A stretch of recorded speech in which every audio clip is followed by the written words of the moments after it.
All right, Zero to Track Star. Today we're working on our transition phase in sprinting. All right, as y'all can see, I got my sled out. I got Sleddy out. Man, look at this. It's been through some things, but today we're going to we're going to use the sled. And if you've been watching the other videos in the series, we are working on the transition phase, right? We just finished up the drive phase and we're coming up we've been driving with the sled, but at some point we got to start to slowly train how to come up, right? Slowly come up, but then we get up to our top end speed. I got another video coming for that too. And then we get into that top end position and then we take I say we do 10 minutes out of there, but we're just specifically working on our transition. But the key to doing this with the sled is that we have to lighten the weight. You cannot work on your transition with a heavy weight, right? Sorry, this feels awkward. Let me put this on. You cannot work on your transition with a heavy weight. You need to lighten the weight. Right now, I got about 25 pounds in there. So this is gonna allow me to easily transition with proper form, right? Stand on the ball of those toes, and I'm still marching through, coming through, nothing's collapsing, nothing's straining, but we still getting quite a bit of resistance there, right? So it's just allowing us to slowly come up in our transition, because the most patient person that's coming out of that drive and allowing yourself to push that power, the more patient you are, the better ability you have to push and use your power. Because if you don't use your power in the beginning of the race, if you don't use all that adrenaline and nerves that you have in the beginning of the race, then why are you running? So you're basically going to end up flat when you come towards the back end of your race. So this is going to set us up for success. All right, so like I said, you need about you're going to need about 40, actually you're going to need 50 meters, 50 yards. If you're fortunate as I am to have a football field, or even if you have a track, even though I told you guys you should not be on a track right now, because as you can see, it's the off season, it's kind of cold, but you should definitely be on the field. But you're going to need 50 meters or 50 yards. If you have to be on the track, then fine. Make sure you're in your trainers and you're not in spikes. You could do this in season as well, but right now we're focusing on about the off season, and we're just kind of getting through the training. All right, so once again, I reinforce pro tip, stay on the balls of your feet. And then secondly, make sure you're alternating legs, right? I'm right-legged. So when we do these, do 3 on one leg, then switch legs, and then do 3 on the other leg. So I want you to watch my form. Be patient through that drive, and then come up slow. So it's more about form, not speed, right? Form and speed. 3, 2, 1. Drive. Come on. Take off.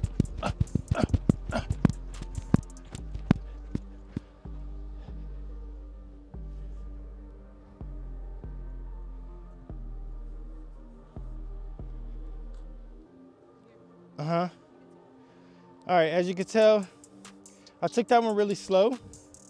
Actually, let's use this on the way back. Let's work on those quads on the way back. As you can tell, I came through slow. You could definitely go through faster than that, but this is day number 2 of working out, so I'm a little sore. Please excuse me. But as you can tell, I came through, I pushed, but I stayed patient when I was coming up. And this is something we need to train. You gotta train that patience, because when you get to hear certain feet going on around you, when you start to hear people in the lane next to you, you know, it can cause a little bit of anxiety, and it forces us to just pop up, right? And you just kind of eliminated your whole drive phase and your whole transition. The transition is very important, because you need to be able to carry as much momentum as you can out of that drive phase. So when you're coming out and you're going low, pow, pow, pow, right? Slow up, and we're floating. We're like literally floating. And then we're coming through, and then we're up. But we're not having no jerky motions, and we're just allowing ourselves to come up and get into the top end form. And we're kind of just be able to engage ourselves. If we stay patient, we can get ourselves into our proper form, into our proper form and sprint technique. That's one of the biggest challenges of sprinting, is sometimes we rush through all of that, and then we end up popping up, and we don't get ourselves into our proper form, our proper front side mechanics to be able to put our power down. Yes, you could be naturally fast through without even training sprinting at all, right? Like, there's a lot of people who are really fast who's never trained sprinting, but in order for you to get to those higher speeds and those better levels of performance and not get injured, we got to be able to get ourselves into that proper technique.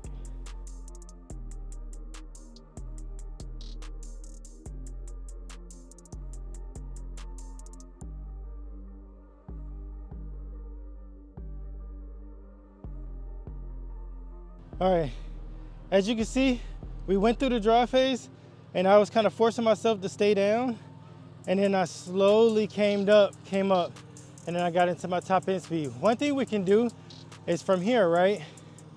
We can stay here, chest up, neutral hips, right? Chest up, and we make sure our weight is light. So we can reinforce that top end form in the transition, the back end of that transition from here. So we can go right, faster, faster.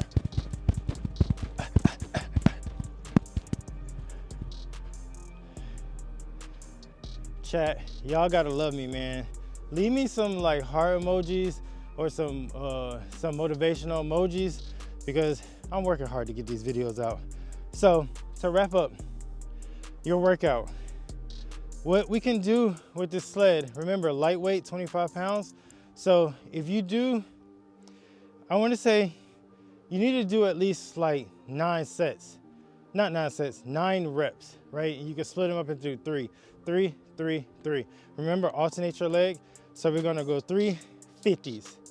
So it could be 50 meters or 50 yards, right? As you know, meters are a little bit longer than yards, but you still need that space for you to drive out easy, come up slow, be patient, but then come and get yourself into that proper top end speed positioning, right?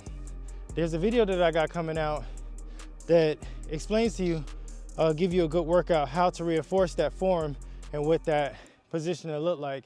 So once you be able to hit that position, then from there, then you can get into your turbo, right? You get to the last 60, you got 30 meters left, then you can get to turbo, right? Pick it up, pick it up, pick up that turnover.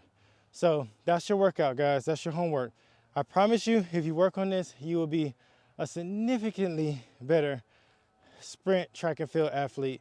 Just stay patient, get into your positions, reinforce those positions, and catch you in the next video. Peace.